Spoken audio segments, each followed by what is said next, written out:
Good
afternoon, everyone. Welcome to today's show of Live at the Waterhole.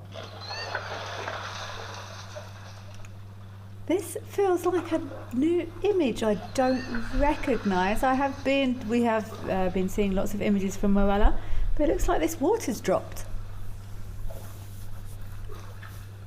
Welcome to the show. My name is Kelly. I'm going to be with you for the next couple of hours, making our way, cruising around these fabulous cameras that we have set up in so many different locations.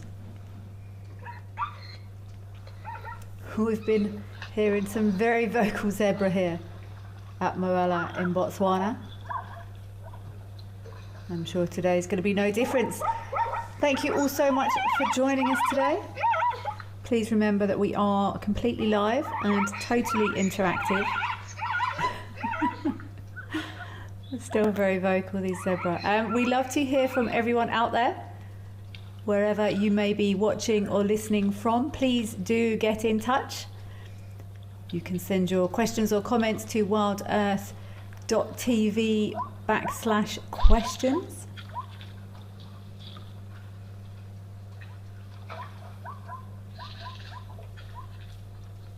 I really enjoy the conversations we have over the next couple of hours, and you are welcome to join these conversations on X using the hashtag WildEarth, where you can scan that QR code there you see on your screens.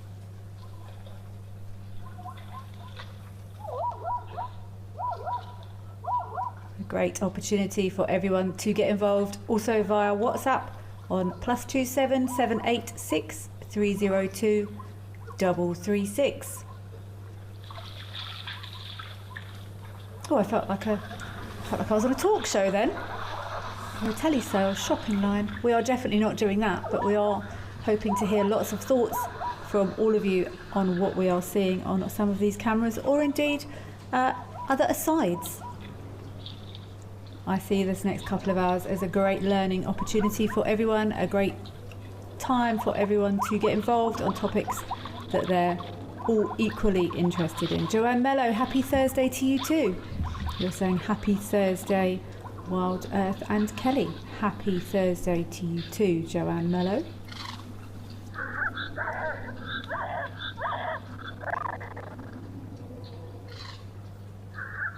Vivette Ryman, thank you very much for being present. Let's have an awesome show. Let's hope so, Vivette. Thank you so much for your participation and for being a part of the show.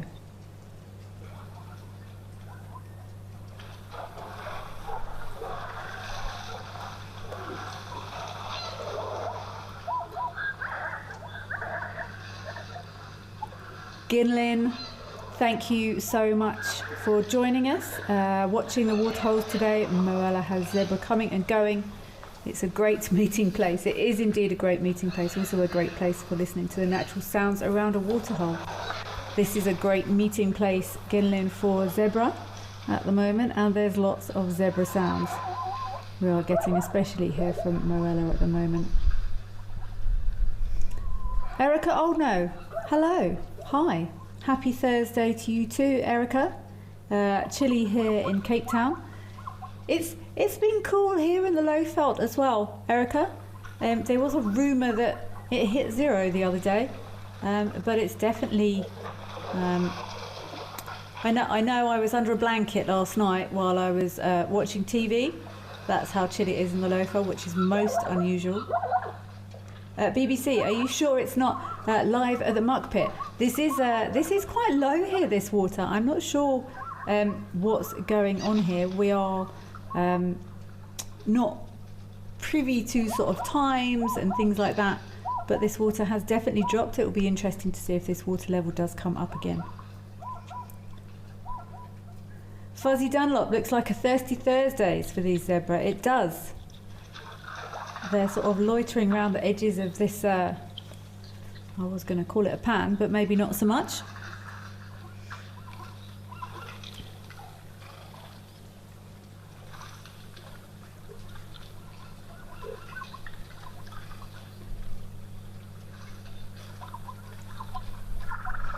Hello, Ansi. Thank you so much for joining us on the show.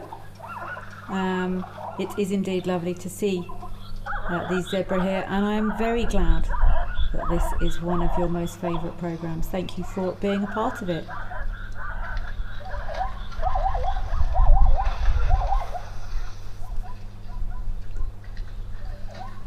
Hi Banda, good afternoon to you too. I'm glad you are happy to be a part of today's learning. Please do hop in, get involved. Questions, comments, thoughts. I often say, how boring would it be if I just sat here for 2 hours and lectured everyone? Learning is the joy, I think. It is for me anyway. How dull life would be if we knew everything. Marius, you are asking, will you guys protect baby rhinos from predators? Short version, no.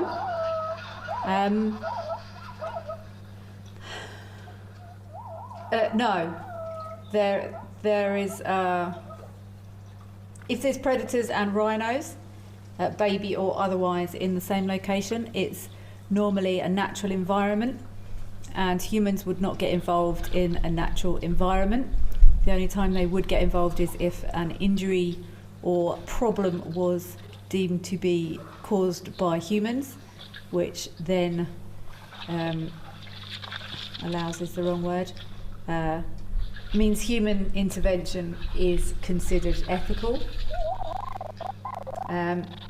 If rhinos and predators are in the same place, it's an open system or a free roaming system, and then unfortunately no. That is Mum's job, to protect baby rhinos from predators. Deb D, hello. Welcome to the show. Thank you for being here, watching from Pennsylvania in the eastern US. Thank you for being a part of the show, Deb D. As always, your presence is appreciated. Mr. Elemental, thank you so much for that reminder. Mr. Elemental, happy World Ranger Day. I did not twig that it was World Ranger Day. An incredibly important day in the calendar. I hadn't computed that at all. So I apologise, that's my fault.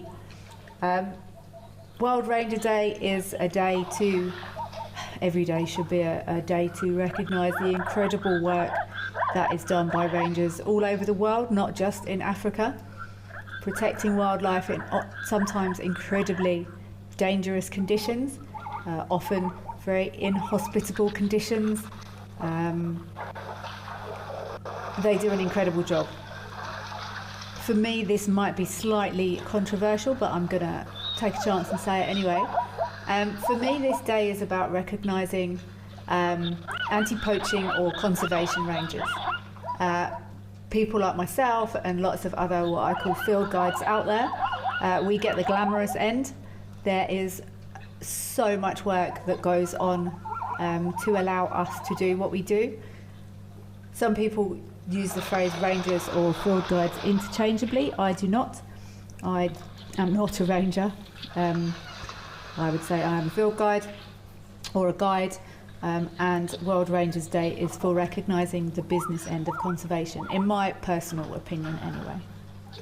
Brian, you're saying Kelly, Kelly, Kelly, Kelly. A chant of joy. Thank you very much for getting involved, Brian. You are very, very welcome here.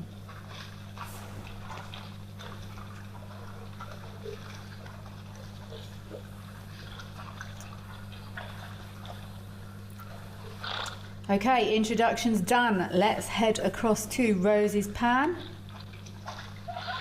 See what we have got over across at Rosie's today.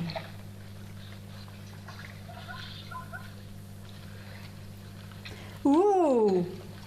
Hello, buffalo. I don't remember seeing buffalo here at Rosie's pan before. There's a little one there.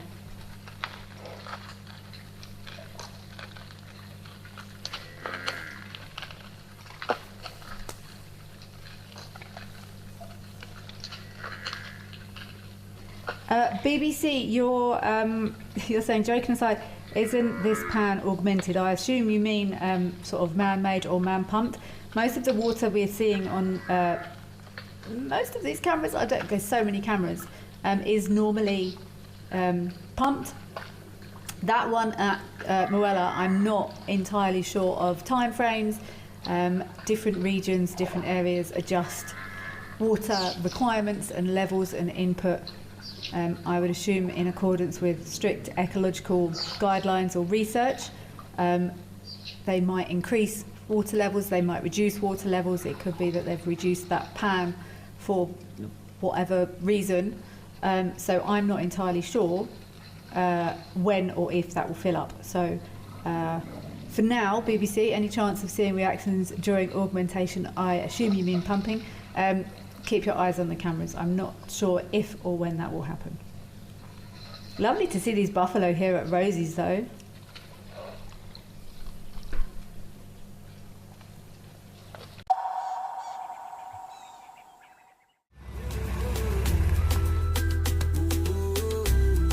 My name is Amy, and today we're going to be doing things a little bit differently.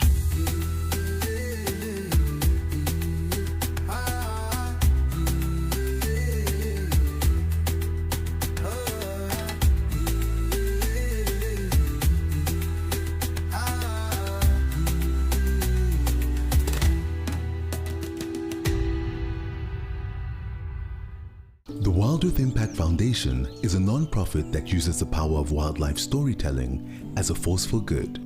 We create sustainable development projects that showcase conservation stories, empower people, and inspire environmental action.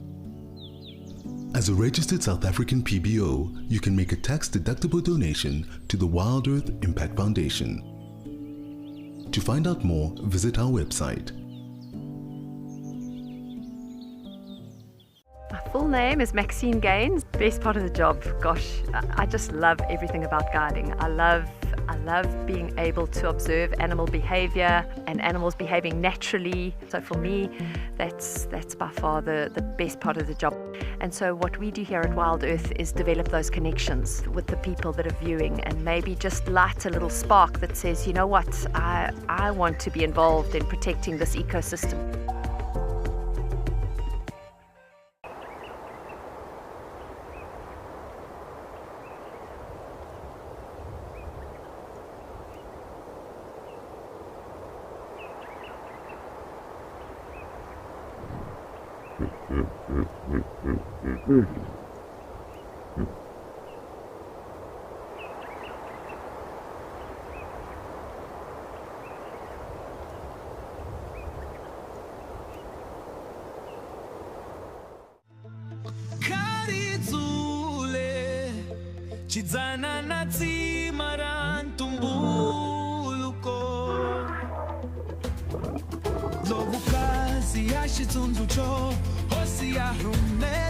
How cool is this?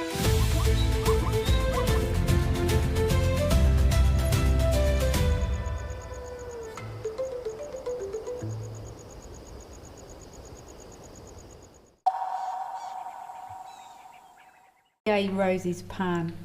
Lovely to see some buffalo here. I actually had some homework a while ago that I did not hand in because we have not seen buffalo. I was trying to find some actual scientific feedback on why male buffalo break away from herds. Normally we say, you know, it's they don't want to keep up with a herd, or some people say they're past their prime. But what I found interesting, I only really noticed it a while ago on these cameras. There was a group of, I think, 6 buffalo.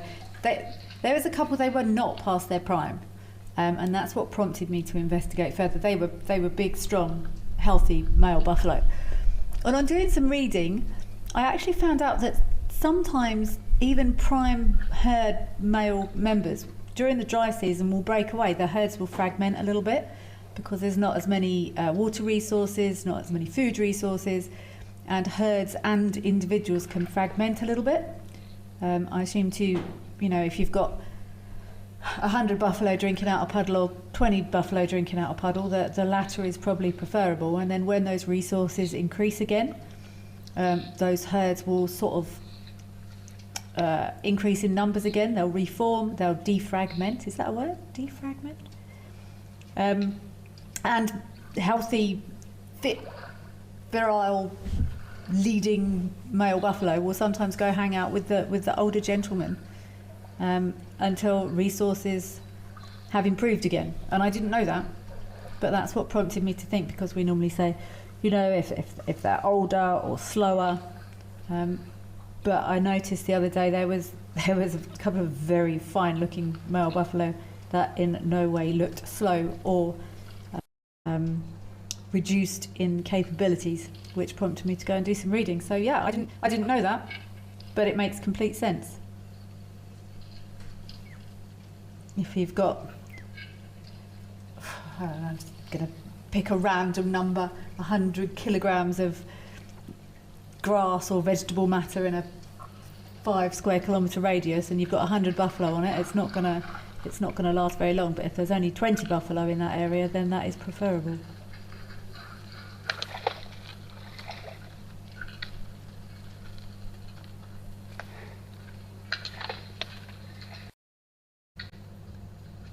As we can see, there's, look at that young one having a scratch.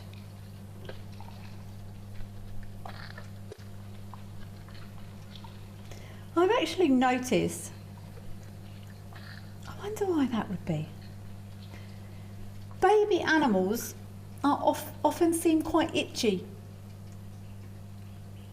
Horses particularly, I've noticed it in. If you scratch an adult horse, they will sometimes go, oh, that's quite nice. But almost every time if you scratch a young horse, either on the withers there or on the back end, they absolutely go mad for it. Also puppies, I've noticed, sometimes they could be a little bit more itchy.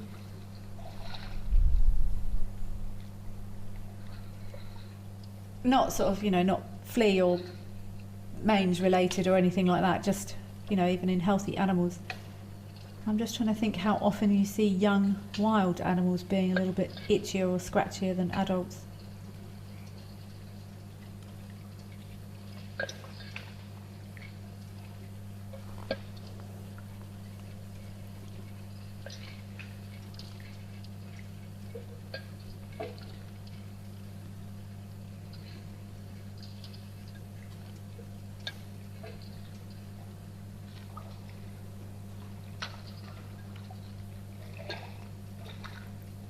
Spas, yes indeed. Nice to see buffalo at Rosie's and a young one using a tree as a scratching post.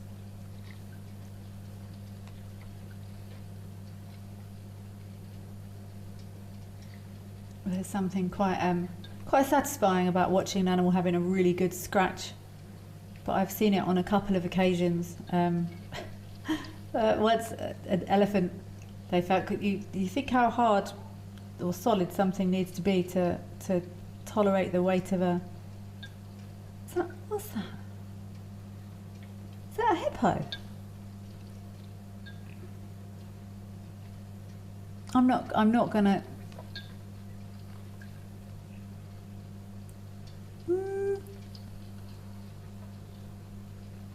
No, I'm gonna wait till it moves a bit more. No, still just grey blob to me. I'm going to wait till it moves until I take a wild stab at what it is. Yeah, my gut is saying, oh, I can see a bit of nose at the front. My gut is saying hippo.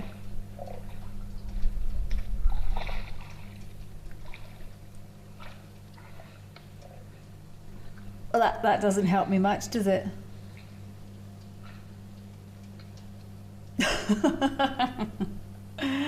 I'm going to guess that's a hippo. But check these guys coming out of the water and laying out in the sun.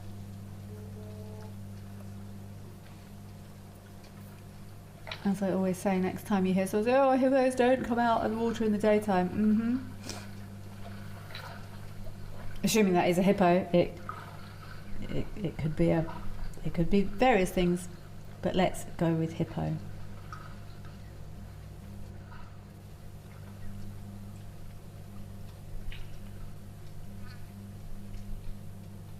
See, you wouldn't see that, would you? Going for a nice little leisurely stroll up to the water and Oh, okay, I've had fairly reliable feedback that it must be the hippo that was chased by the elephants earlier before the show. Okay, let's stick with hippo then.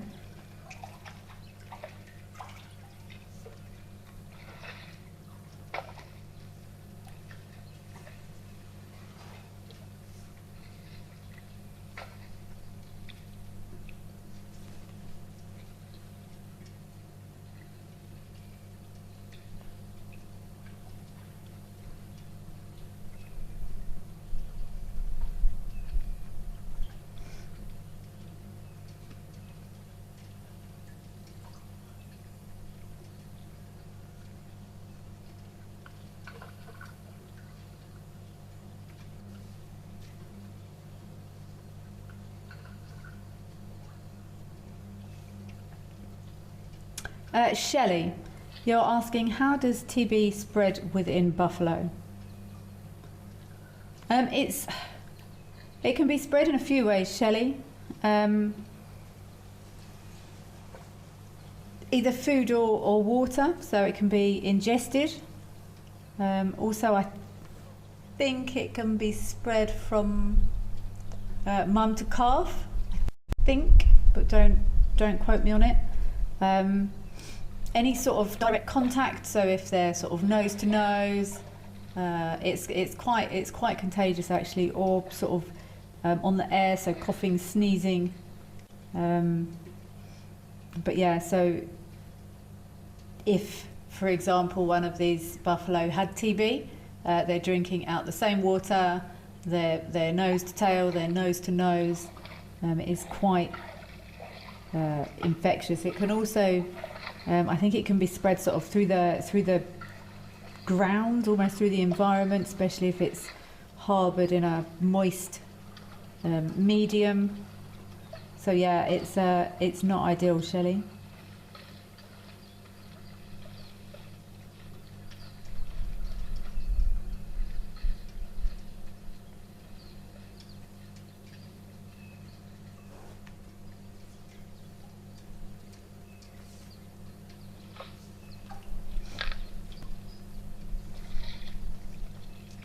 Ooh, apparently we've got some more buffalo across at Serendella. Let's go have a look at our Serendella buffalo.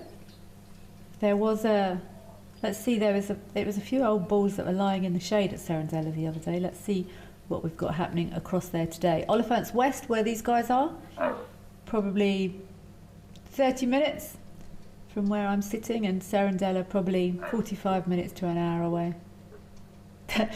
They were under those trees on the right. I think those trees on the right might be Tamboti trees, I'm not sure. They were sat under those trees last time. But we've currently got a few old bulls in the water there. Well, I say old bulls, I haven't really looked at them. That was an unfairly ageist comment. They might be medium-aged young bulls. But whatever they're doing, I'm assuming they're bulls, and they're definitely standing in the water.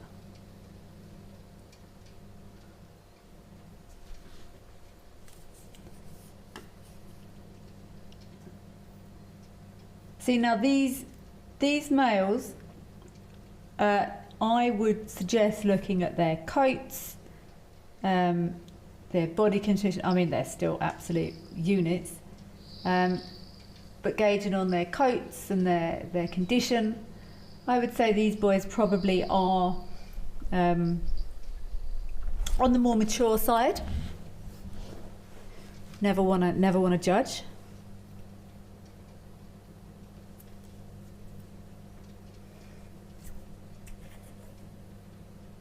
Yes, thank you, Lady Macbeth. You're confirming bovine TB is spread through coughing, sneezing, bacteria,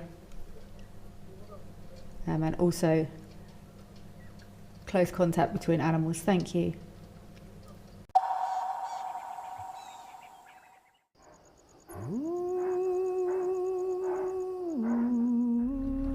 Now this leopard that we're looking at is known by the name of Hlalamba.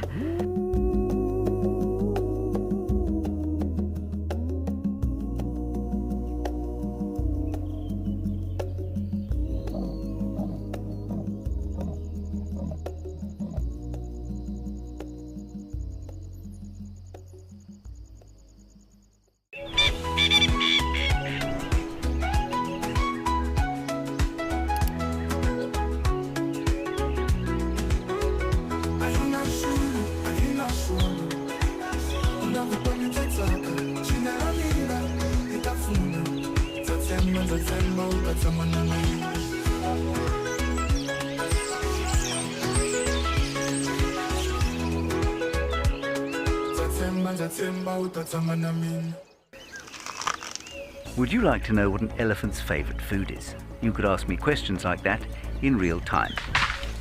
Our safaris are live and interactive from the heart of Africa. The Potumas over here. Watch Safari Live and connect with nature.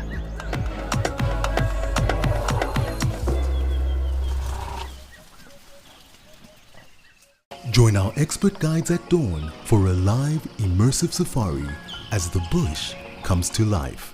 Found ourselves a chameleon, and look how he's changed colour. Every sunrise brings new discoveries. Pound for pound, a leopard is one of the strongest cats around. Ask questions, share your thoughts, and connect with nature live and in real time. Great excitement, great happiness. Start your day with adventure. Are you ready for the adventure of a lifetime? Wild Earth Travel's newsletter is your passport to a magical journey. Explore exclusive travel options featuring special offers at stunning Wild Earth locations and all hosted by your favorite presenters. Don't miss out. Head over to our website and subscribe to the Wild Earth Travel newsletter today and stay in the know on all our unforgettable adventures. Wild Earth Travel, where Africa comes alive.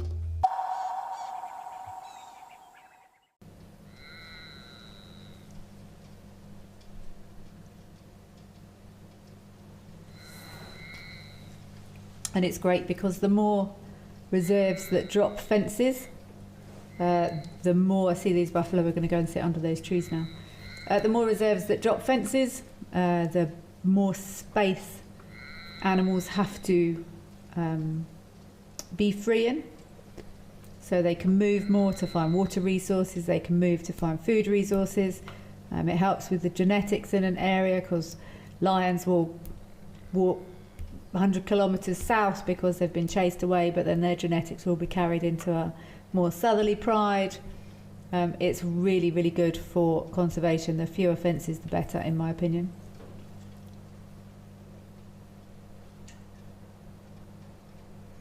Spas, you're asking what other animals contact call? Lots.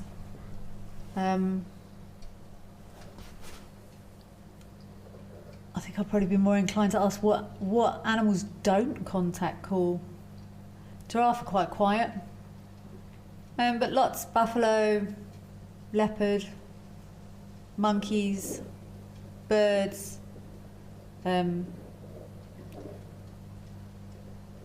I'd almost go as far as to say most animals contact call, because it's the only, if they're out of sight of one another, it's the only way they've got of communicating. That and scent, I suppose. But if you're, look at this, and this, that's annoying that this one buffalo is in front here. Look at this big boy getting down in the mud here. Oh, lovely, coating himself there. But yeah, if you're a mum and a baby animal, you've got separated from one another while you can possibly locate each other using scent. A little bit of contact calling is normally going to help.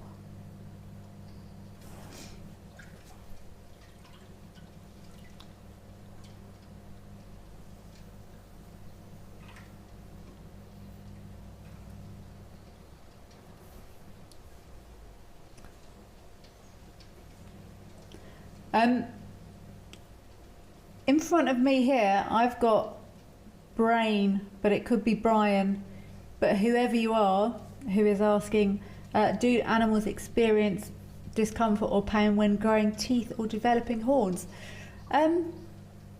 Yeah, I think so. Certainly teething, same as any other animal really, or anything that develops teeth. Those teeth have got to come through the gums. Gums have got blood flowing, nerves in teeth. Horns is an interesting one though. That's a really good question. Brain. I'm I'm being advised that it's brain. Brian. Brian. Welcome, whoever you are. But that's a really good question, sir. And I'm going to put it on my homework list, because logically I'm going to say yes, because horns have to erupt through skin. But whether or not there's some sort of special skin design in that area that means it's not sore, whether or not there's a reduction in nerves in that area.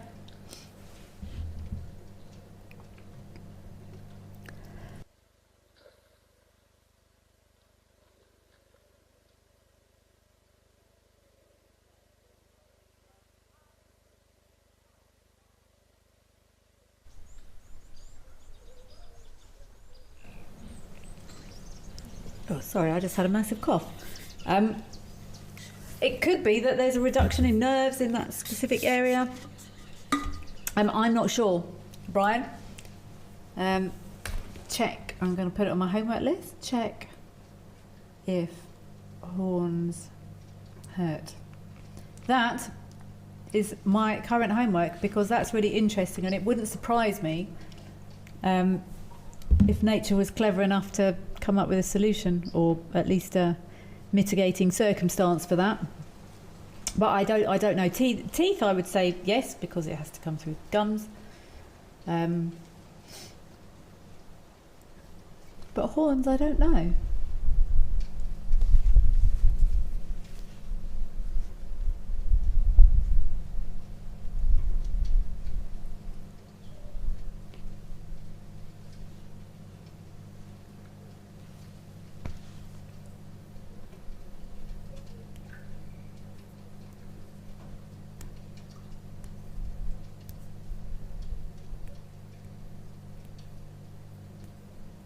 I see this. I was saying the other day, I would love, like, just a machine that we could hear animals' thoughts in.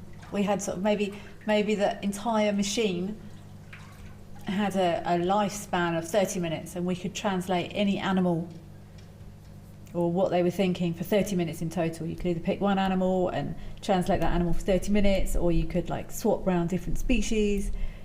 But I would love to know, like, that buffalo, well, any of those buffaloes, especially that one in the water, what's he thinking? Is he thinking?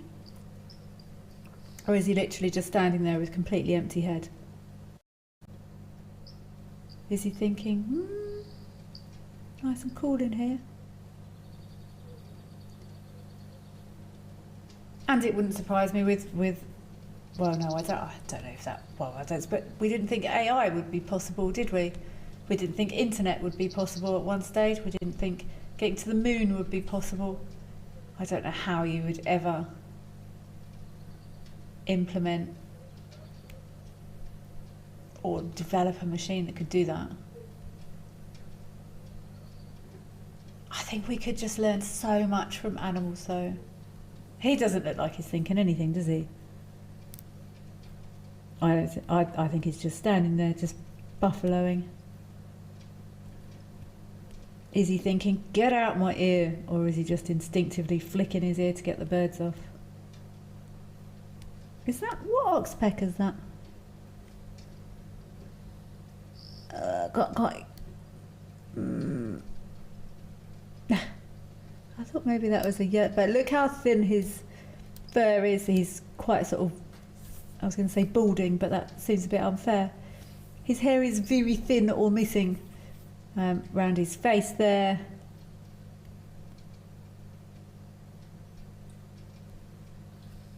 I bet you've got some stories, boy. Tell us your stories.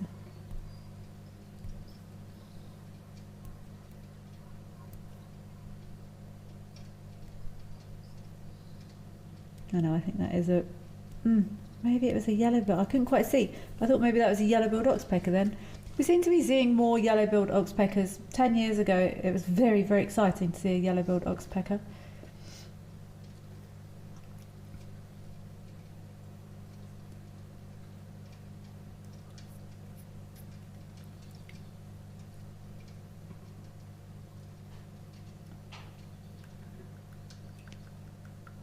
Spas, you're asking, can we age a buffalo by the hump on the back? I probably wouldn't. I would normally go on sort of overall appearance. Some people might use those humps on their backs to age them, but I've always just sort of gone on the. Well, for birds we call it a GIS. GISS, general impressions of shape and size.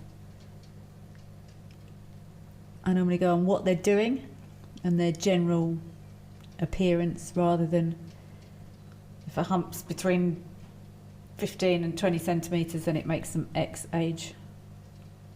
And it's another reason I'm often reticent to age animals now, because unless we were there when they were born, we never really know. There are some defining features, like books say you can see elephants' tusks between 2 and 3 years. What if they're not going to grow tusks? You know, I think factors like that. Unless we were there when they were born, I generally say it's something's a baby, juvenile, sub-adult, adult, old, and that's. And I would often do that on behaviour, like general impressions, or GISS, GISS, general impressions of shape and size, behaviour, and just general body structure.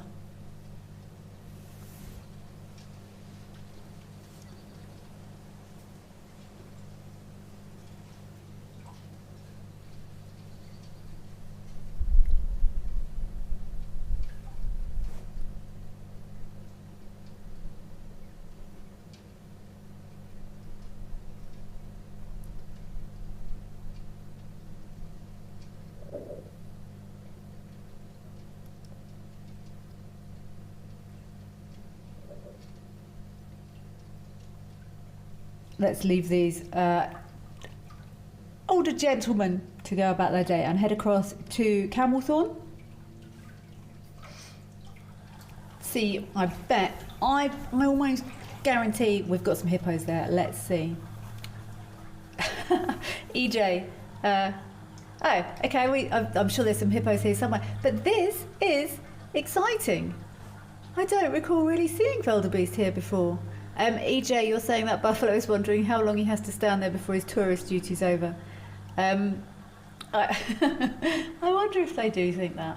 I would love to know. No, I wouldn't like to know. I don't know. Would I want to know what they're thinking, or would that spoil it? I think I like the mystery, to be honest.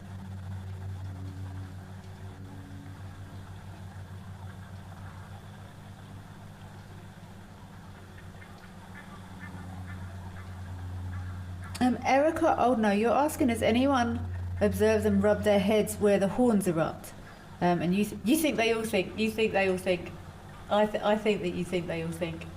I'm sure they have, but whether or not that's, they rub all sorts of things on a regular basis, including when the horns are through. But I'm going to try and get some information. I'm sure someone somewhere, some very clever people must have done proper science research on skin structure and epidermis format and things like that. Okay, let's go across to Victoria Falls.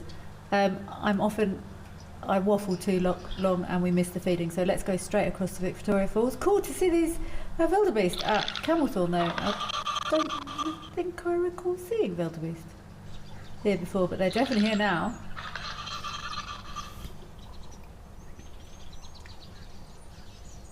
Oh, was I late again? I think I was late.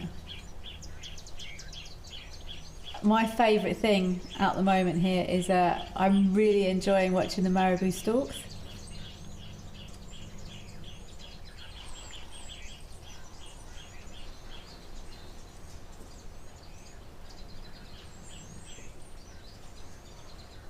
Erica, oh no, you're saying age isn't linear in animals, is it? Rapid growth and then it slows down with age?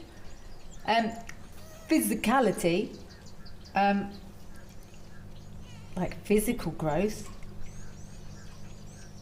I would say that's the same for everyone. It's like children grow super fast and then they get to 14 or 16 or whatever it is, and then we slow down, like physical growth.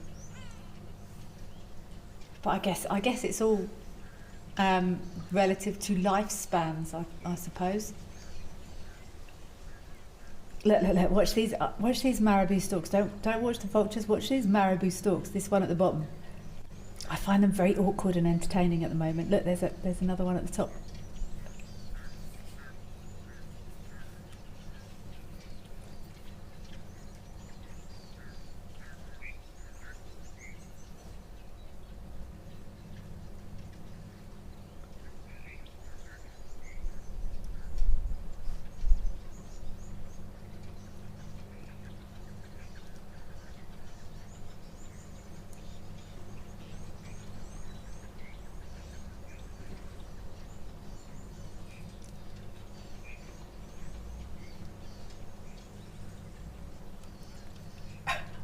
Oh, wow, that's there's a random warthog in there. You're brave. Are you mad? Is that warthog feeding on scraps?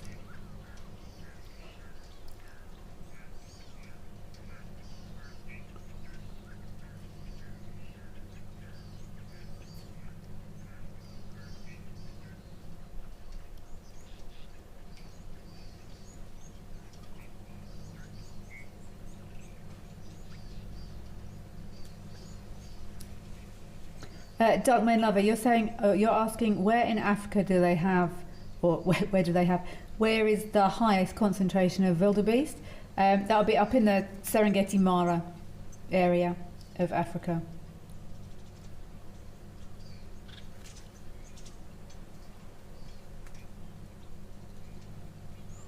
So that's sort of top of Kenya, the top of sort of north of Tanzania, sort of southerly side of Kenya area, that Serengeti Mara area.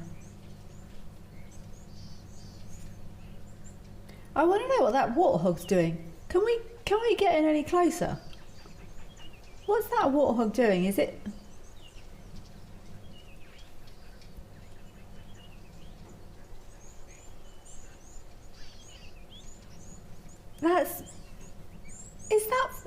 That warthog's, what's he? He's fiddling with something.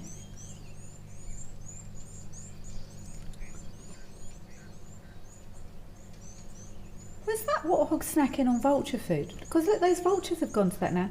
I would have liked to be in a bit closer then. But that warthog was nosing something.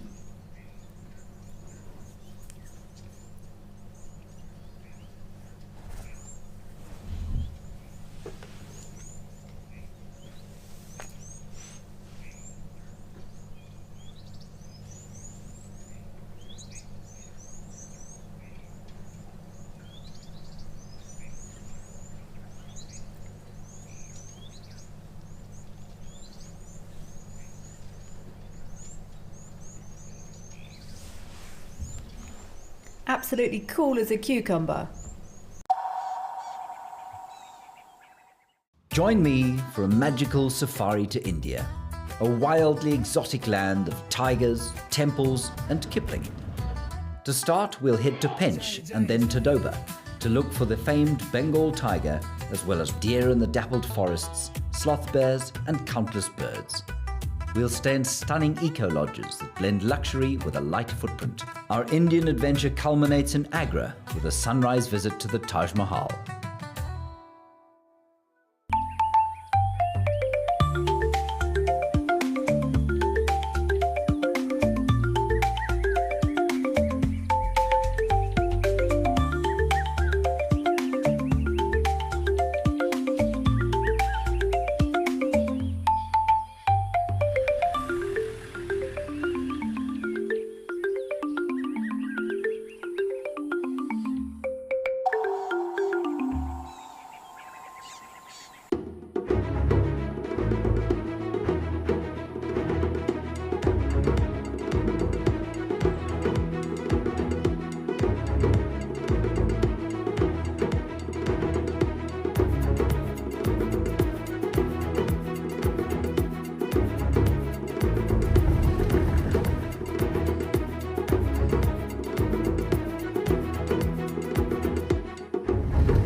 Join our expert guides at dawn for a live, immersive safari as the bush comes to life. Found ourselves a chameleon, and look how he's changed colour. Every sunrise brings new discoveries. Pound for pound, a leopard is one of the strongest cats around. Ask questions, share your thoughts, and connect with nature live and in real time. Great excitement, great happiness. Start your day with adventure.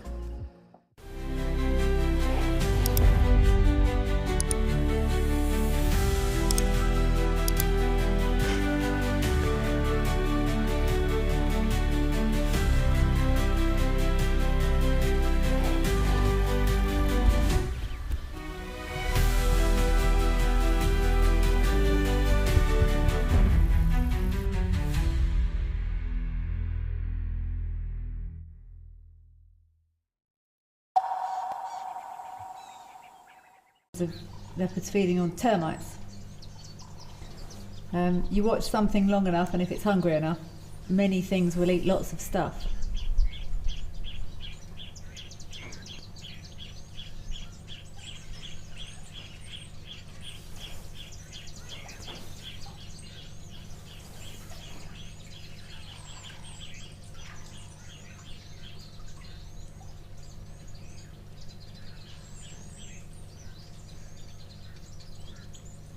Erica, oh no, very surprising sight. Although we have seen these, look, still in there.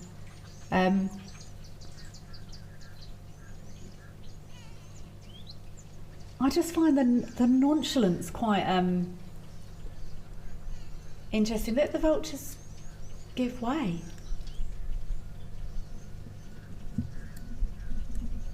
But what is that thing there? Look at the vultures watching. It's a lump of something, and I would have thought if that was actual, if that was like an actual lump of, I don't know what any of these things are eating anymore. Is it a lump of bone? Because I would have thought if that was a lump of meat, the vultures would have finished it off. But maybe it's a chunk of bone that did once have meat on it, and the warthog gave it a bit of a lick. But yeah, lots of things eat lots of things. If they're hungry enough.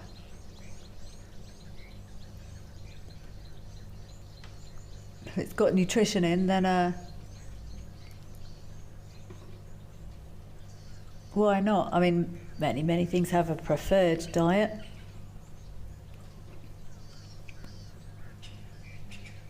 My preferred diet is cheese and cake and biscuits, but that's not very nutritious, so I have to also vary my diet.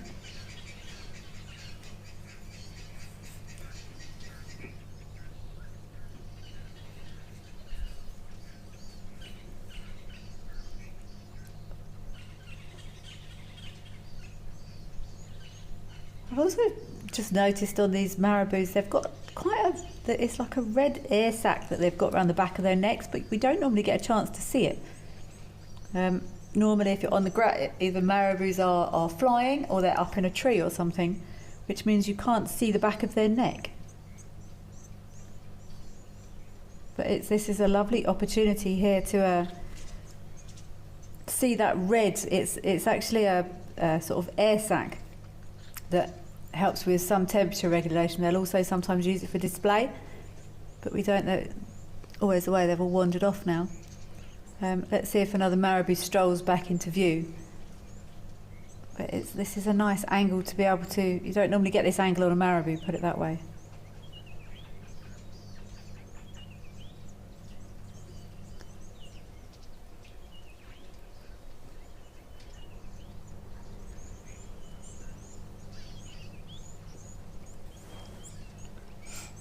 Look at this, everyone just cohabiting.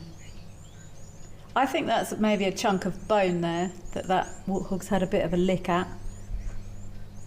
And those vultures are still bickering over. Look, let's see this marabou. Let's see if we can see the back of its neck.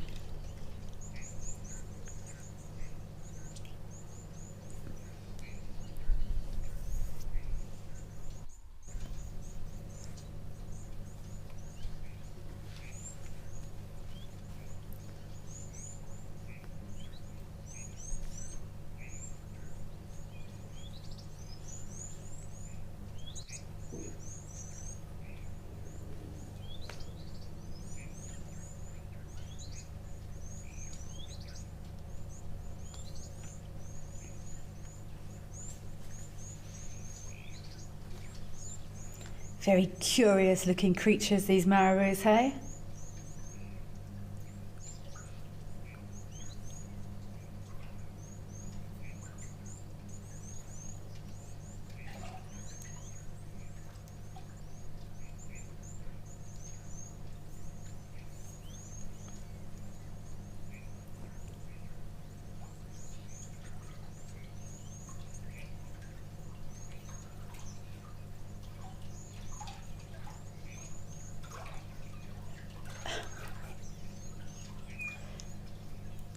I actually do enjoy watching vultures. Someone asked me, I think, was it yesterday? What animal have I spent the most time watching, or what bird have I spent the most time watching? Yeah, I think it was what bird, and I think vultures were probably the bird I've spent the most time watching. But especially when there's groups like this, they're quite interactive, which I enjoy. I don't mind. I don't mind what I'm watching, really, as long as there's behaviour. I would rather watch a grasshopper cutting a leaf than a sleeping lion, to be honest.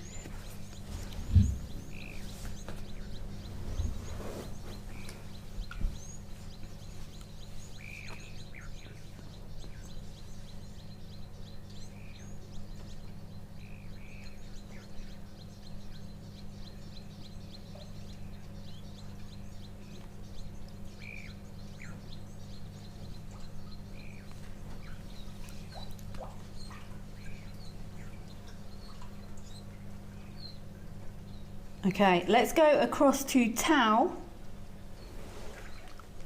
I've very invested in these crocodiles' relationship statuses at the moment.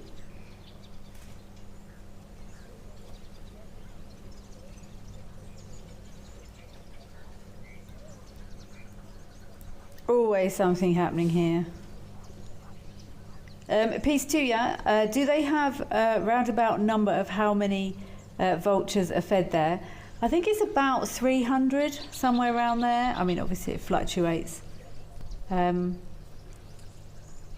Somewhere between. There was an incident that dropped the numbers, but probably somewhere. It varies. Anything between over 100. Let's put it that way.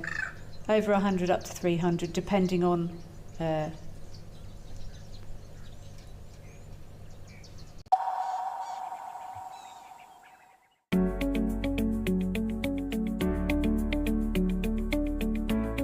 everybody, looks like we have just located on a beautiful leopardess known as Clalamba.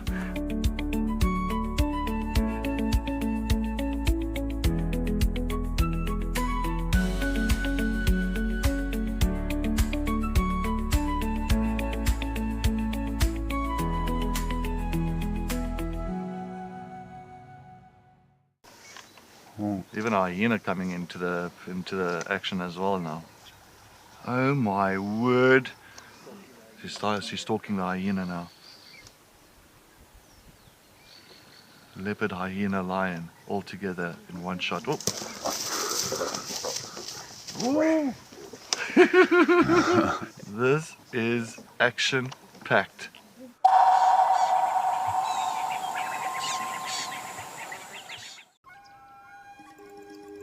Do you want to know why impala are the most common antelope we find here in the Kruger National Park? You can ask me questions like this in real time. Our safaris are live and interactive here in the heart of Africa. Join me on Safari Live. Connect with nature.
What's that moving reflection on the water? It looks like to the left.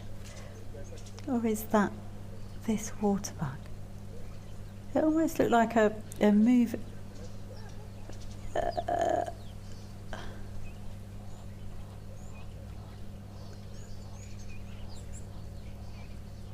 What's that moving reflection on the left by that bit of grass? I can just see a reflection in the water. Am I imagining it?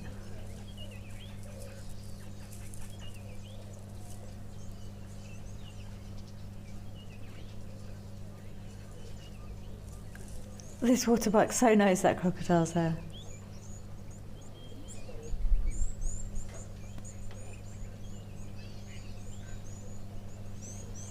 These water buck recently, they have been doing, they've been spending quite a lot of time feeding on the aquatic plants in there, and I've often commented I'm surprised they don't feed on those aquatic plants more, but I'm sure they know what they're doing. Maybe there's not much nutrition in them.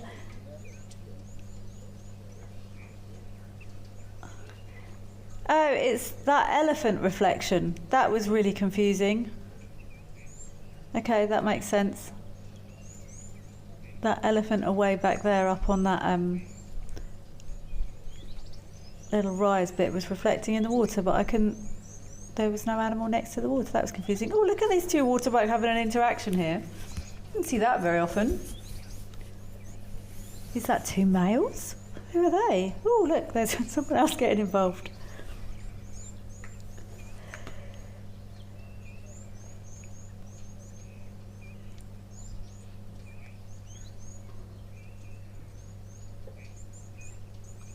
We are seeing signs of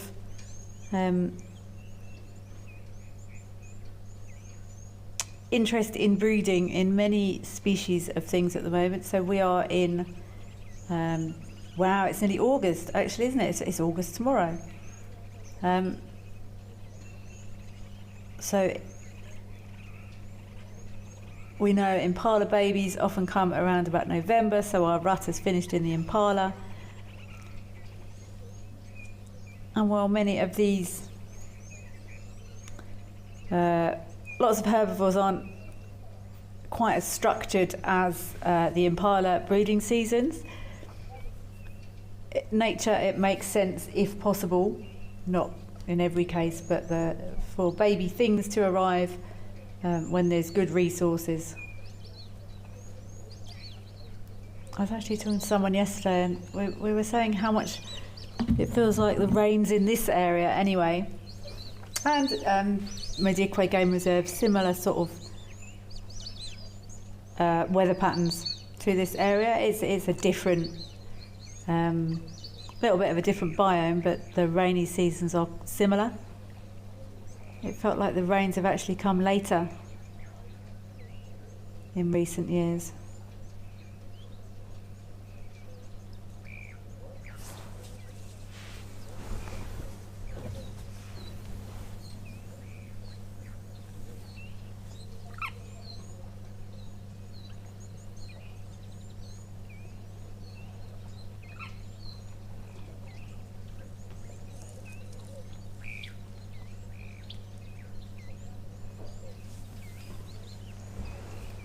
Ah, Dr. Stripes.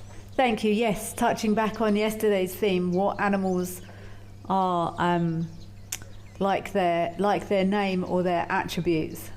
Dr. Stripes, you're saying monitor lizards, aptly named. They walk around like they're always monitoring things, keeping an eye out for opportunities. They are always keeping an eye out for opportunities. And I think, what did I decide on yesterday? I think Klipspringer was one of my favourites, and a couple of other people also said warthogs.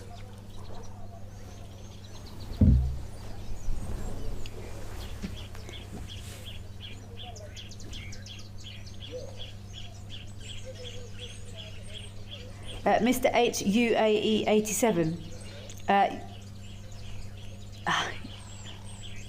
Yeah, you see this male is very much claiming that little spot by the looks of it. White-faced duck was white-faced whistling ducks. Yes, we often hear them here at Tau. I've got my volume down quite low because I discovered the other day those zebra are incredibly loud on some of the cameras. This nice big male waterbuck though is in fine form by the looks of it.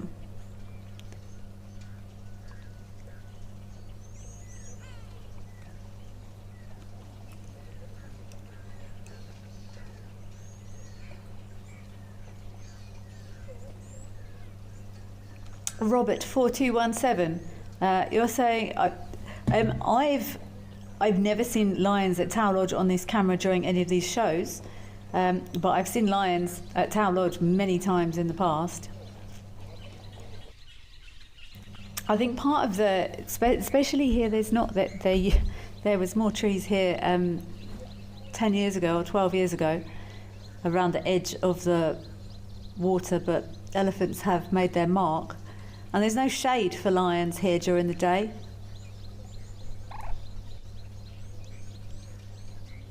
But I have seen lions at Tau lodge at this water many times.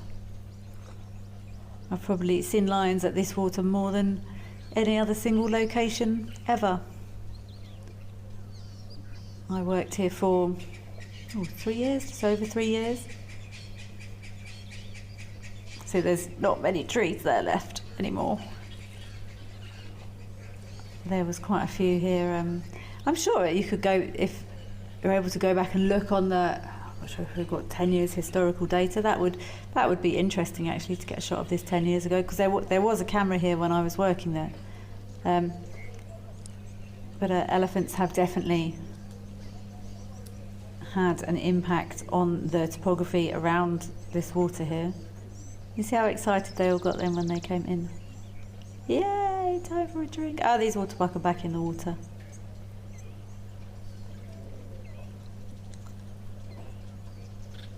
There was a, and I've told this story before, apologies if you've heard it before. There was a resident male lion called Kachala, the walker. And we would hear him often. Actually, our staff accommodation was probably maybe 200-300 meters from this water, and his roaring actually woke me up in the night before. He would call so loudly, and we would often hear him calling as we were getting up as guides, just before guests came for coffee in the mornings, and he'd be calling. We'd know he'd be somewhere, and then someone would need to go track him. And we sometimes used to draw straws for who would go track him, because he was known for being fairly enthusiastic and would respond to people on foot, let's put it that way. But he was often in this area until he got older. First of all, he moved further northwest, a bit up towards the northern fence line became his territory, and then as he got very elderly he dropped back into the south. I spent a lot of time with that lion, and he actually moved back to the south of the reserve to meet up with two of his sons, I can't remember what they were called, who had territory in the far south of the reserve, and they accepted him. And I actually drove my guests, I apologised to them in advance. I said, I really want to go try do this. And we drove a long way, and I wanted to see him with his sons. And it was actually chucking down with rain. In fact, I remember it quite well. And I said, I'm really sorry, but I would love to see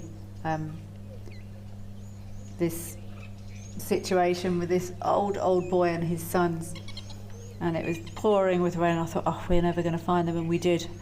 We saw the three of them walking and interacting and rubbing heads, and it was quite emotional, actually. And then we had to drive all the way back again in the pouring rain.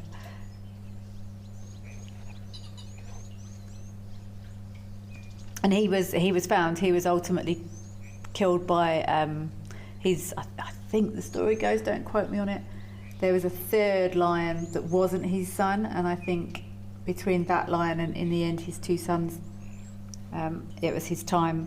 And they found his body, and his story was complete. He was followed for many years. When did he die? It was a long time ago now, but he was the first lion I ever really spent time with when I started my career. I learned a lot about lions from watching him. He was a big boy though, but yeah, he was not the easiest to track on foot, let's put it that way.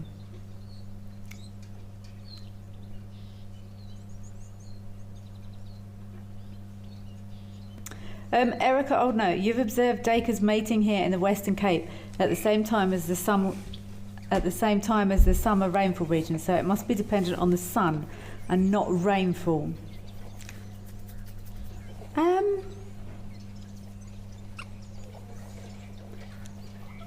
I've never spent much time in the Western Cape, Erica, to be perfectly honest with you.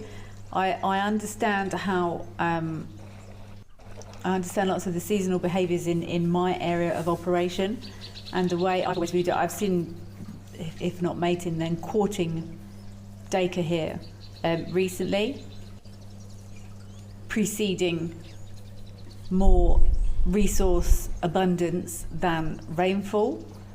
I'm just trying to think, when is your rainy season there, Erica?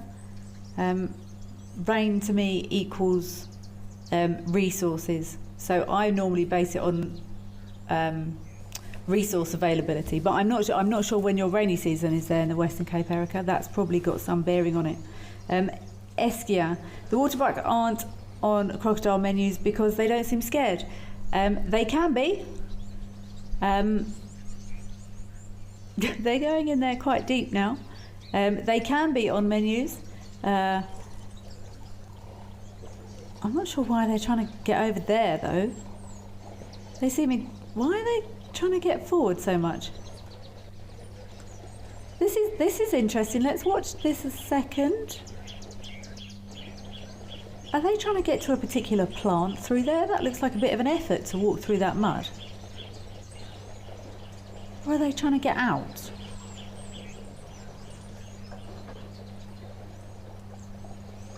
See, look, they're labouring through that mud a bit. But I'm sure they've got a reason. Not often, but a big crocodile could indeed take a waterbuck.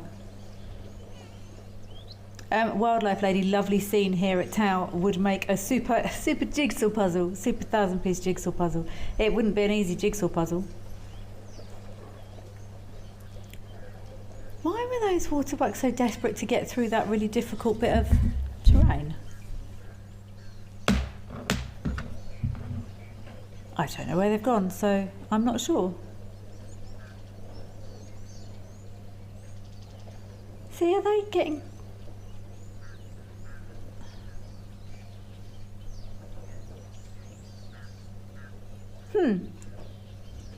Maybe they were trying to get to that shady bit to feed on some nice food in the shade there. But that was interesting, watching them sort of struggle through that water. There was obviously quite thick mud in there.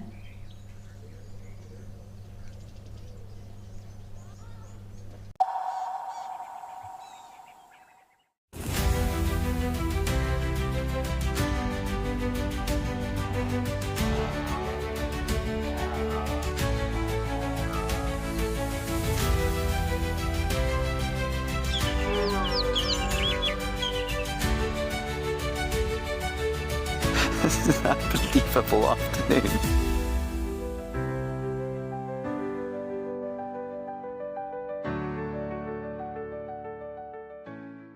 At Wild Earth, we believe every story has the power to create change.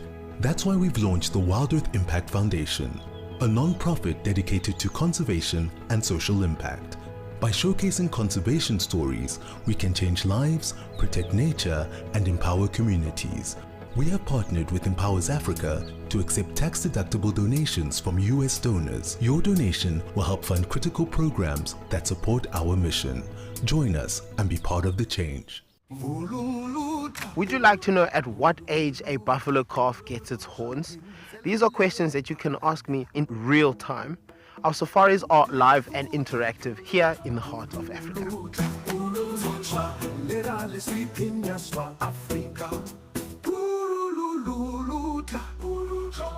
Join me on Safari Live and connect with nature.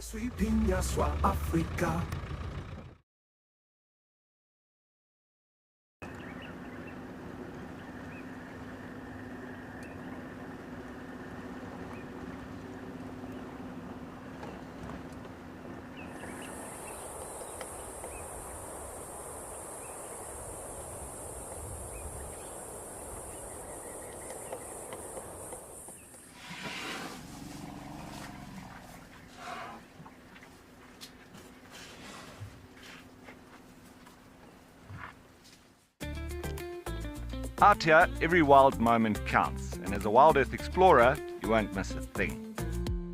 Incredible. Watch the Wild Earth channel ad-free 24/7 and rewind if you want to catch something again. Enjoy behind-the-scenes videos, fireside chats, and early access to travel offers. The best way to stay connected and be part of the Wild Earth family.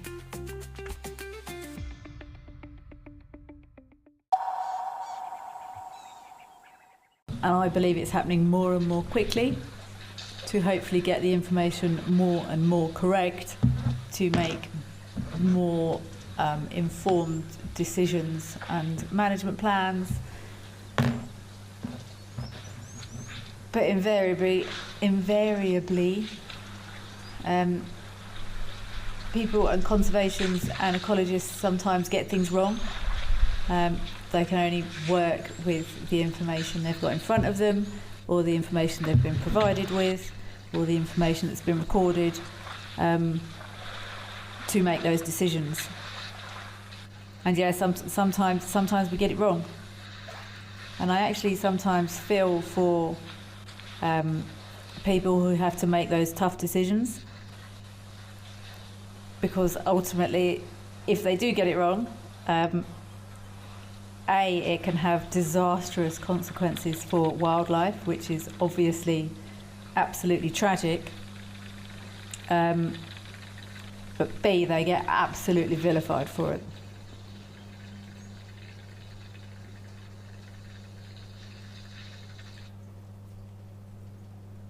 There's lots of very big decisions that do need to be made in conservation, and I suppose if you've got the background and you've got the knowledge and the information and the skill set and the understanding and the correct data to make those decisions, you really should make the right decision, unless you make a decision based on what you've got and then science suddenly discovers some massive epiphany that was previously unknown, that would have made a huge impact on what decision you made.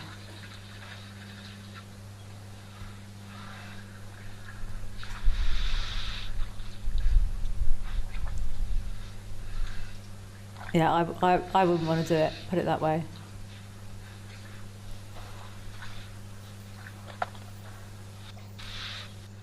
And you notice that sometimes in conservation people make dreadful mistakes that shouldn't have been made, or take decisions that were sometimes clearly incorrect. But sometimes it's exactly that, it's a mistake, but the implications can be very far-reaching.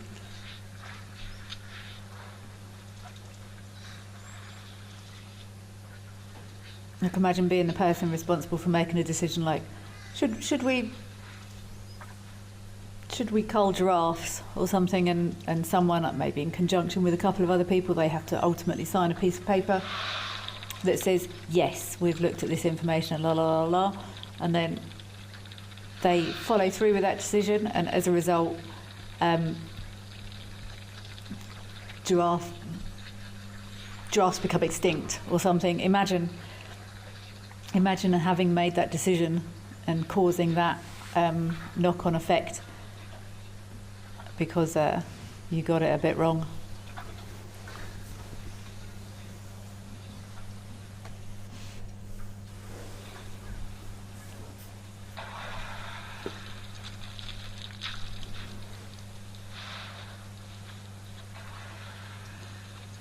I can't quite remember what the example is. There's what was it?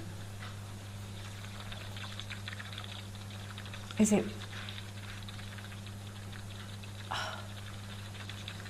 I can't remember what country it was or what animal it was, but imagine the person who made a decision to bring in a species, and introduce species to, I can't think of what country it was. Bring in a alien species to do X, and the end result of it was that alien species has now decimated entire populations of. So New Zealand is a good example. Somewhat, don't quote me on it. I'm always too scared to say things. I think possums were brought in for the fur trade, and now possums are a huge problem on native species. We have more information on these topics these days with research and funding and conservation and science understanding. But imagine if you made a decision like that and some guy sat in his office and said, yes, bring the possums. Put his signature on a piece of paper. Ooh.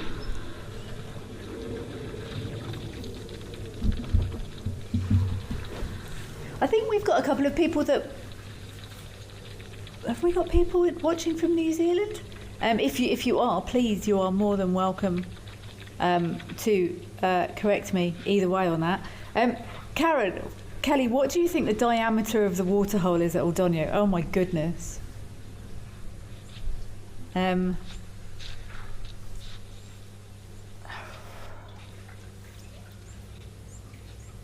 really struggle with perspective on these cameras, Karen.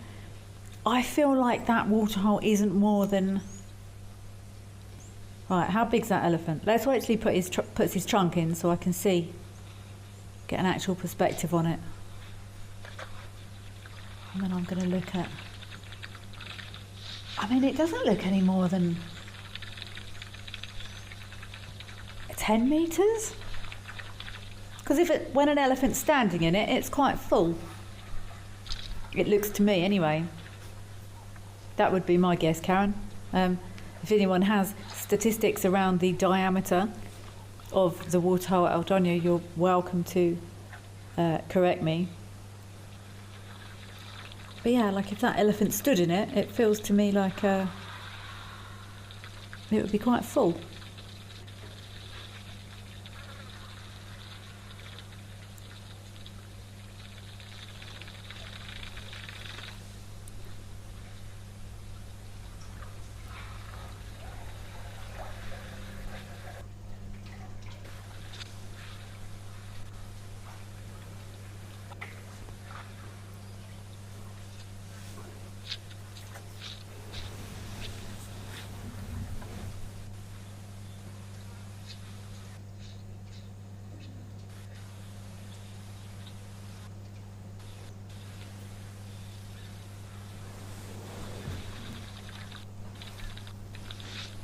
I'm not sure where old One Ton is these days. I haven't seen him on here for a while. I'm not sure if anyone else has seen him visit outside of my time frames.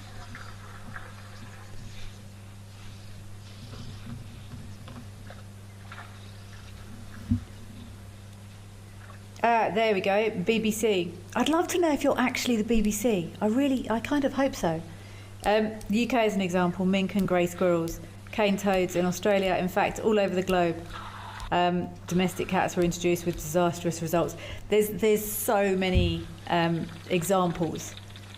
But I'm sure at the time, no one's going to intentionally make a disastrous decision, surely.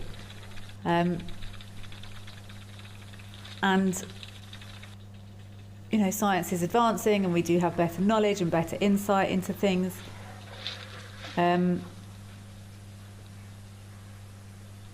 But you don't know what you don't know, is what I often say. And it does... I see it all the time. People in positions of decision making make decisions because that is their job and the position they're in, whether by employment or voting or whatever it is, and they make mistakes, and that it's devastating. But I just can't imagine why anyone would make a horrendous error of judgment on purpose.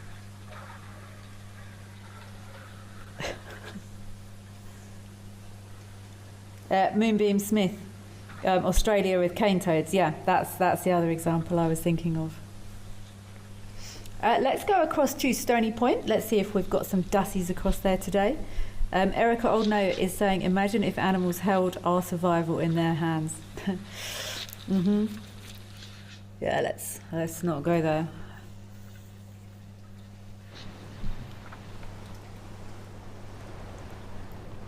Moonbeam Smith is saying New Zealand has an infestation of hobbits now. Yeah, that's I'm not sure. Oh, look at these penguins! Huh? Look at these penguins and a cormorant out sort of infestation of hobbits. Now, I'm sure that was an informed decision at the time, Moonbeam Smith. We've got African penguins out and about. This is unusual.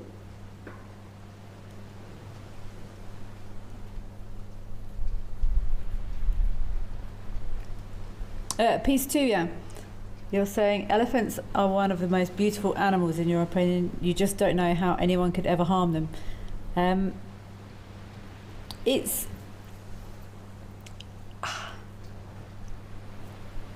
yeah, it's really complicated, piece 2, yeah.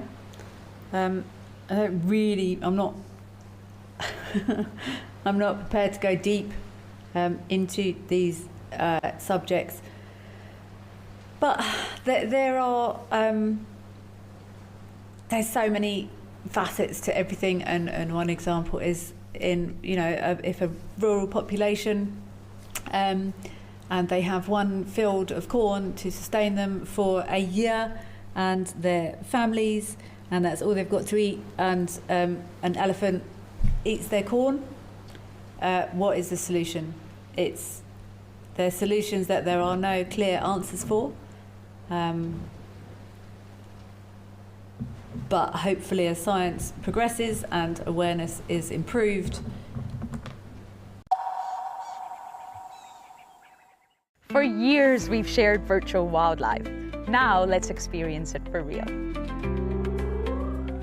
I'm Lauren Arthur and I'd love to show you my amazing home here in the Greater Kruger of South Africa. This 5-night journey is an exclusive connection to my piece of untamed Africa. I live here in these gorgeous landscapes surrounded by epic wildlife. The wild is calling, so come and join me.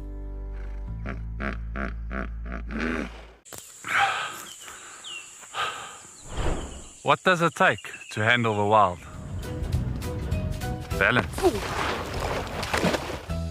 Determination. Focus. Yaku!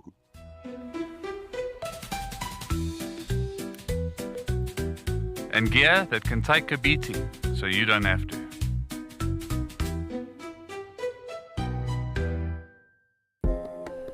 Would you like to know the difference between a male and female wildebeest? You can ask me questions like this in real time. Our safaris are live and interactive here in the heart of Africa.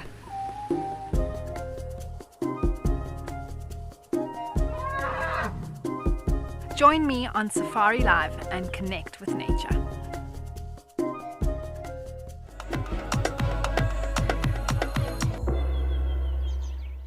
Welcome to Safari Spotlight. We'll be And you pretend like you're a serviceman, eh? Got no idea what's going on this reserve. Expecting the unexpected. Are we stuck down there? What am I trying to do? So we have another giant of Mabula. That was incredible. This is unbelievable. It's going to be a spectacular afternoon.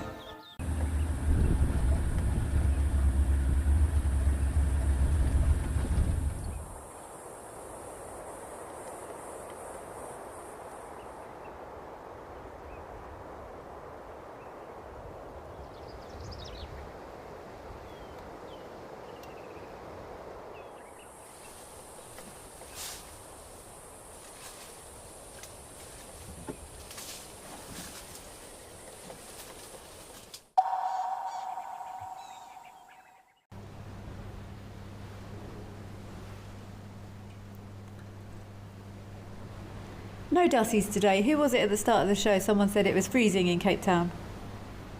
Maybe they're all hiding. Have we got... Is that a Dussie? Is there something in there?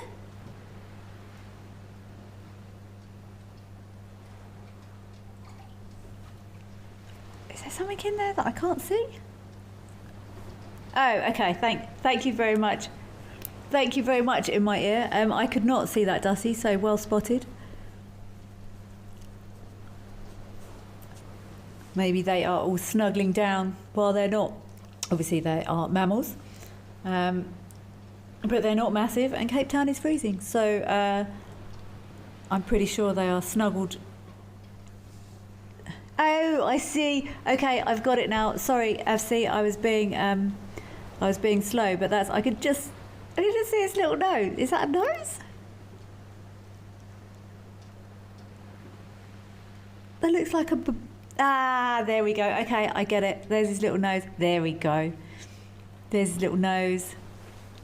Little eyebrows. That's he needs a little blankie in there, I think. Keep him snuggled.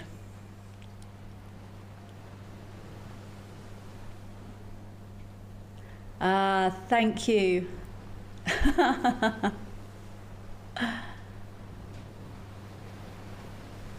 Spas, you'll say, yay, penguins at Stony Point. I'm glad you've enjoyed them. Now you're only missing Byron. I will pass this message on and let Byron know that he is being missed. Not the BBC. Oh, okay, that's sad. BBC, I thought you were maybe actually the BBC. You're saying the grey squirrel was introduced for the aesthetic reason oh, can I read that out? Yeah, because it's your comment, not mine. By a rich twit to their estate. There's a couple of deer species in Great Britain for the same reason. Of course, the rabbits were introduced by the Normans for their flesh. It happens everywhere all the time, and that's, I remember now, Mr. Elemental. In Australia, there was a prickly pear invasion, introduced species, so they introduced a species of moth that eats the prickly pear, but that became a pest, so they introduced the cane toad to control the moth. Yeah, we probably wouldn't do that now, because we have learned by such horrific mistakes. But that's learning, that's education. Oh, hello, Dusty. You're a little bit more visible and less confusing. With these little, almost sticky little feet there. They've got very expressive faces, Dussies. Piece 2, yes, you're saying, oh my word, so cute. And Joanne Mello loves Stony Point.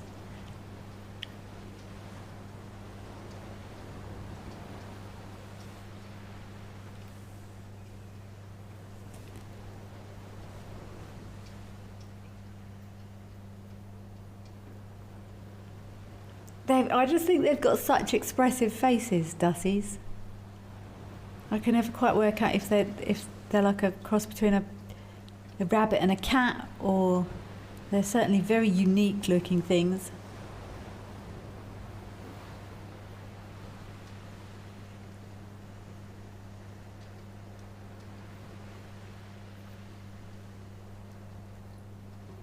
All fluffed up to protect them from the cold. Actually, I'm going to check and see what the temperatures are in Cape Town. Anyone that's in Cape Town? How cold was it last night?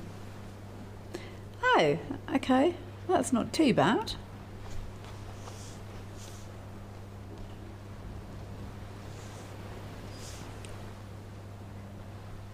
Oh, your nighttime temperatures aren't too bad.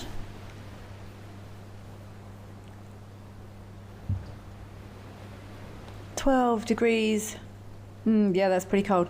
And 9 degrees at night. See, we're sitting up around 24 in the day, and then down about 6 degrees at night, somewhere around there. But yeah, 12 degrees is enough for these little dussies to be snuggled up toasty warm in there. That sea does look fresh. Erica Oldner, thank you for confirming. It is indeed freezing there today, and the dussies are hiding. Look at these penguins and cormorants sharing this area. I'd love to know if this is those chicks that fledged.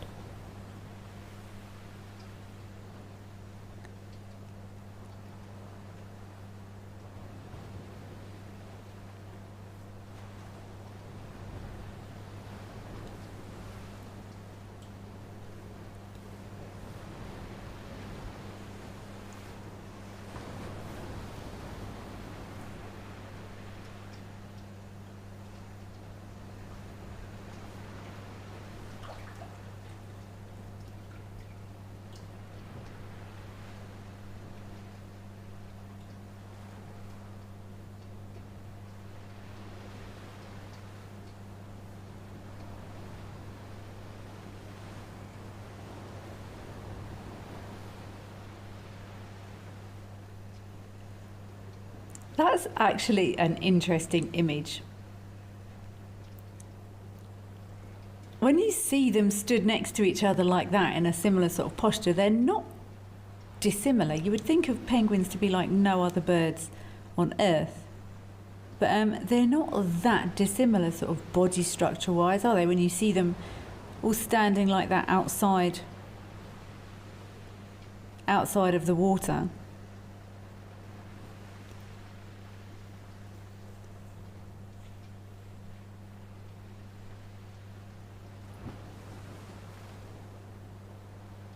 Important for all birds, but especially these aquatic seabirds. Very important that those... Ah, is that one of this year's bubbers?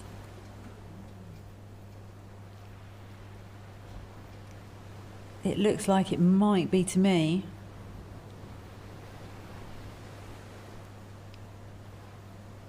That's a wild guess from my part, but that looks like a young penguin to me, not far from where that nest was, so...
Dark Mane Lover, you're saying Dussies amaze me how they can be related to elephants.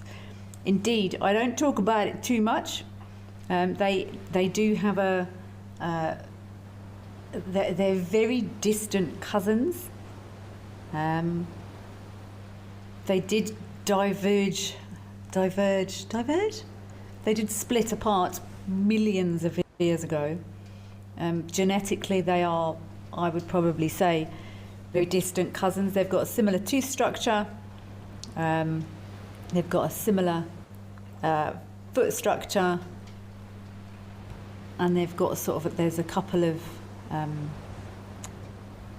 internal anatomy things that make them sort of slightly similar, but they're quite far removed.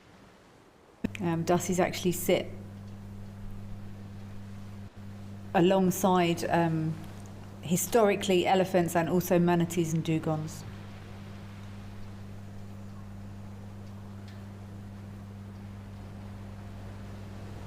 So I wouldn't say they're closely related, but there is some very distant connection between the two in the deep throes of historical time.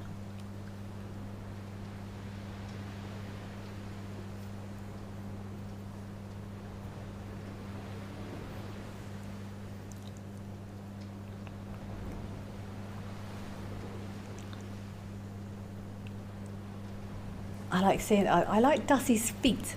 They've got they look very squishy, for want of a more scientific frame, and they've got a sort of. They are, because they need to grip nicely onto these rocks. The same as clip springers. They haven't got similar feet, but clip springers' feet are also. Their hooves are sort of squishier. They're more cushioned than lots of the other hooved animals, but look at these. It looks like it's got little free-running shoes on or something. But adapted to stick nicely onto those rocks there. Same with that. His head looks disproportionately small compared to that fluffed up body. But yeah, clip springers also have an almost soft-ish hoof structure to help, so they don't. Imagine trying to bounce across rocks with super hard hoofs. You'd just slip and slide all over the place. Although goats do quite a good job. Mountain goats, but I'm sure mountain goats have probably got a similar foot-based adaptation.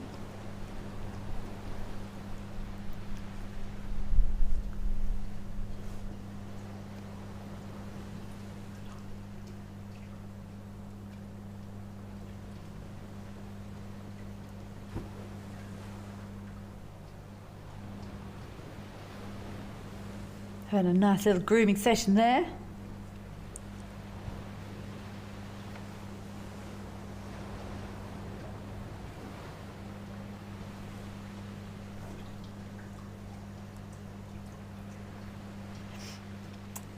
Piece 2, yeah, you're asking what predators are there in that area around this stony point area. I'm assuming you're thinking of stuff that can eat these dussies or these penguins. So penguins obviously have another whole set of issues in the water, seals and things like that. But on land, these dussies, there's the leopards in this area, but they're very, very rare, and I think that you find them more around mountainous areas. I know they've spent years putting camera traps up looking for them. There's caracals, mongoose, or sometimes, but their dussies are a little bit big, but they might take penguin eggs, things like that. Cats or dogs, feral cats or dogs could also have an impact on these dussies. Possibly genets, but would a genet take a dussie? Probably not. No. Any birds of prey would also love one of these little snack dussies. So yeah, good luck, little dussie. Stay safe out there. Let's head back across to Aldonio.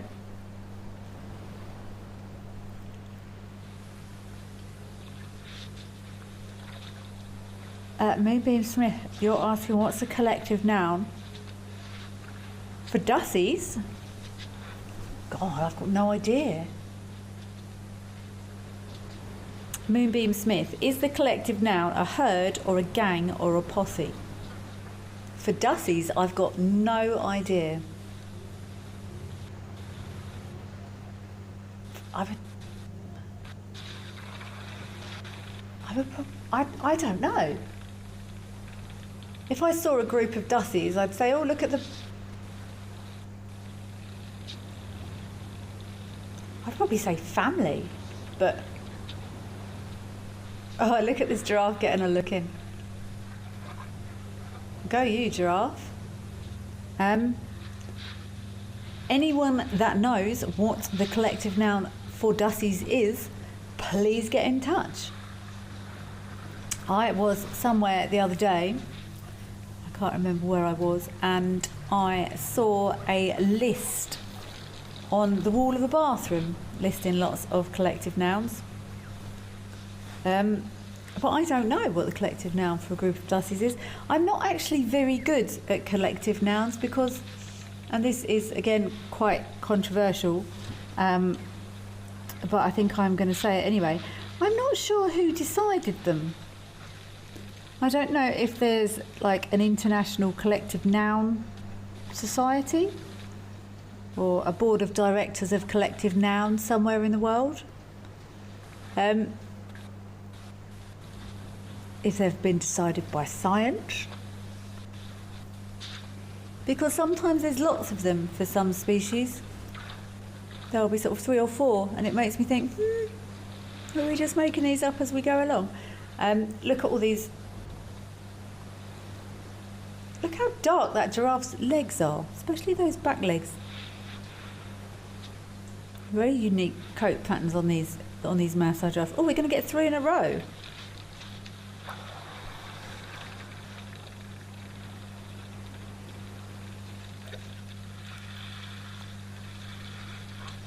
So yeah, I haven't spent excessive amounts of time practicing my collective nouns because I would love to know who decided them.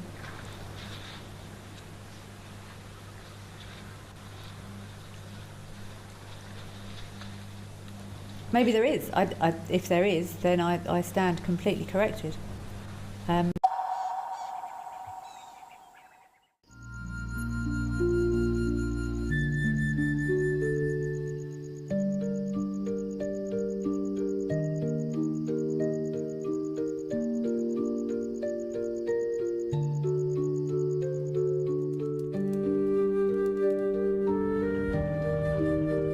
This unfolds in front of you.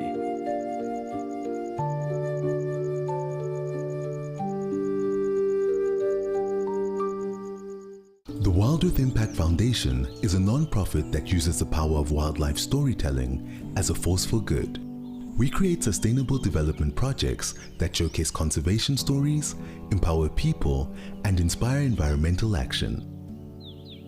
As a registered South African PBO, you can make a tax-deductible donation to the Wild Earth Impact Foundation. To find out more, visit our website.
Every month, something wild lands in your inbox. From rare sightings and behind-the-scenes secrets to expert stories, seasonal changes, and exclusive travel opportunities, the Wild Earth Journal is your free monthly mailer, packed with the magic of the wild straight from the field. It's fun, it's free, it's full of surprises. Sign up now on the Wild Earth website.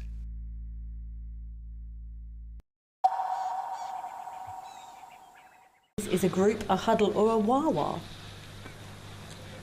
John is saying it's a colony or a huddle. Dawn Gretham, a colony for a group of dussies. So there's big shouts for a colony, but Bush Babe, I think I'm going to go wawa. It's a wawa of dussies. I like that a lot. But yeah, I guess it's what you make it then, based on that research. They are whatever you want them to be. And whatever perpetuates through society, I guess. I think I might promote a wawa of dussies.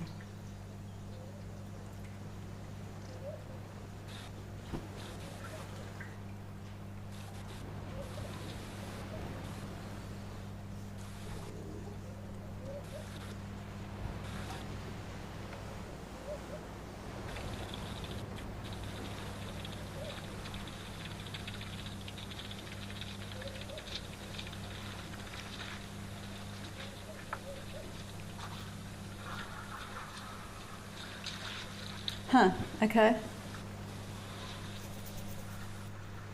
Some of the uses of collective nouns first appeared in the Book of St Albans from 1486, which was an etiquette manual around hunting from medieval England.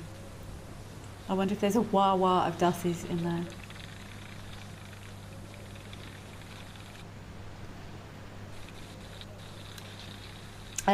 Mr. Elemental is suggesting that these elephants are having a deep conversation about something, or are they? Are they having a conversation, or are they just standing there?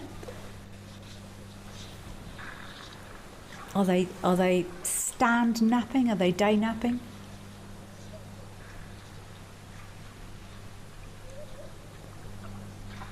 Maybe they're having a deep conversation about collective nouns.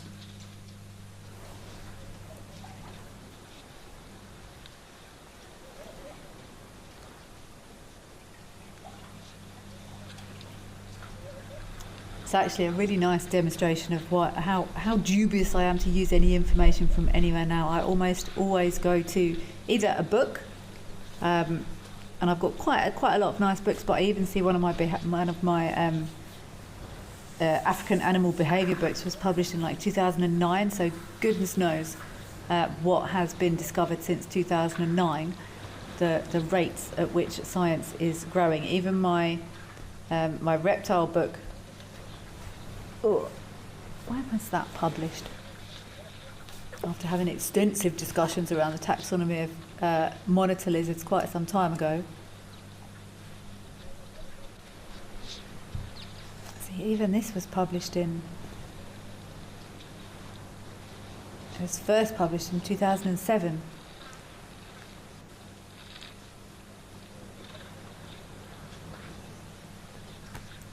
See, either science-based, peer-reviewed. I don't trust anything anymore, because anyone can put anything out there without any scientific. Are they warthogs at the back? So yeah, I tend to go for peer-reviewed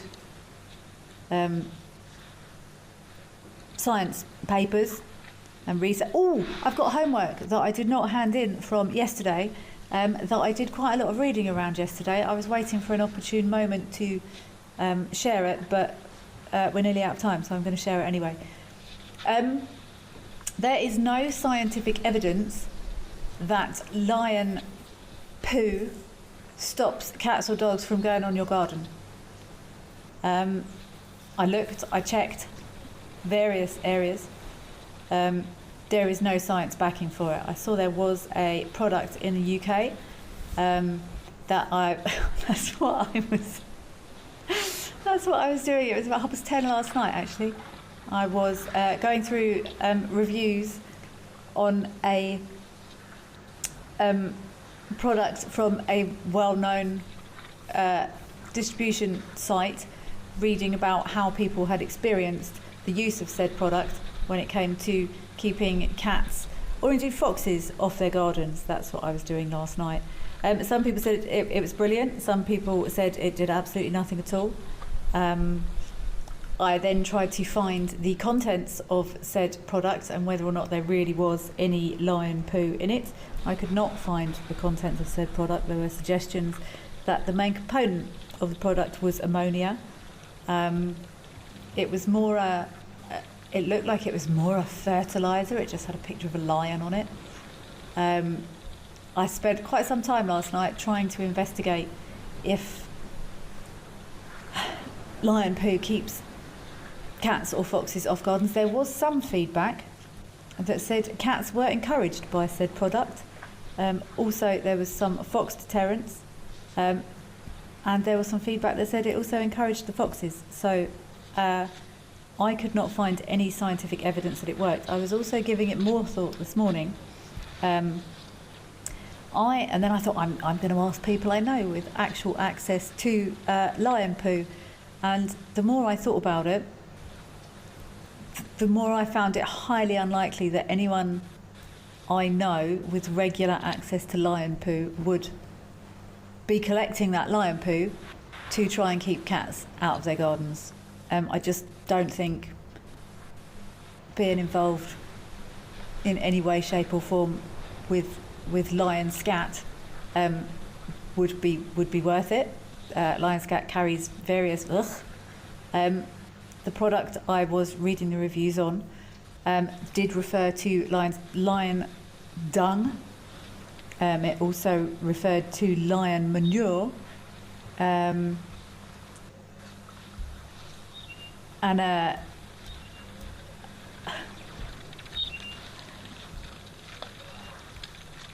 they are incorrect terms.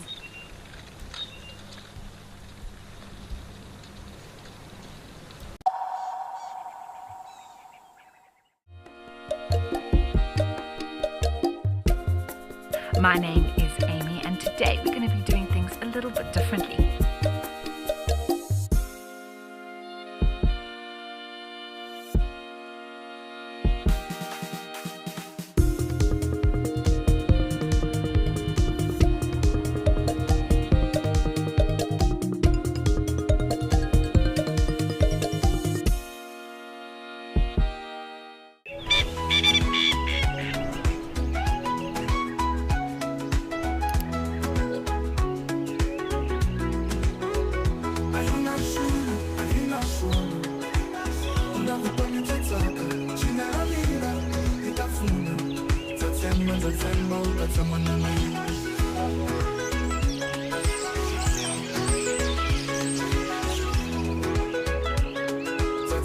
My full name is Cedric Leslie Dold. I grew up mostly here in the Lowveld. I grew up here pretty much on the southern side of Kruger National Park, a place called Marlow Park, for most of my years. Something surprising about myself, I did play drums in a band for many years. Best sighting I presented, we found Palumba and the 2 cubs, and the cubs are just way big.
I can definitely confirm that I see giraffe on a regular basis. They start settling down, it appears to me. Quite early, I drove past a settled giraffe, or at least a laying down giraffe, about 6 o'clock last night. 6:30, and they were laying down. They often sleep in a similar location in the estate that I'm in. I don't know whether sort of REM or depths of sleep have ever been recorded in giraffes. But short version, Joss, it wouldn't surprise me at all. Many animals, like these elephants won't lie down and go to sleep for 8 hours a night. They'll snooze. They're probably when we see them standing around so still, not moving, they're catching rest then. I've got a theory that I'll share with you before the end of the show. I don't think they need as much sleep. This is purely my own theory, so please don't quote me on it. One of my theories is that the only reason humans need so much sleep is because we fill our brains up with so much. And if we don't download everything at night, we wouldn't function, is my theory. Animals, I'm sure, I don't know what they're thinking, but these animals certainly aren't thinking about whether or not their phone's charged and is their internet signal okay to get through a Live at the Waterhole show, or any of the other things that humans fill their brains with. So I personally believe, completely unscientifically proven, that's why humans need to sleep as much as we do, because we have to defrag, for want of a better word. And that's why animals don't need to, because their brains aren't so full of unnecessary stuff. Darkman Lover, thank you for being here. You're saying thank you to Wild Earth, Africam, Zoomies, and to me for a great show. I'm really glad you enjoyed it. Thank you everybody for joining. It's been an absolute pleasure. Thank you all so much for joining the conversation and participating in today's show. It makes the show for me, and I don't think it would be possible without everyone's input. So we look forward. Look at this. Yeah, this boy's coming in hot. Oh wow, keep watching these cameras. That's a lot of elephant joining the party. But I need to go. Please do enjoy the rest of your day. Take care, stay safe out there, and I look forward to seeing you or hearing you again very soon. Bye bye.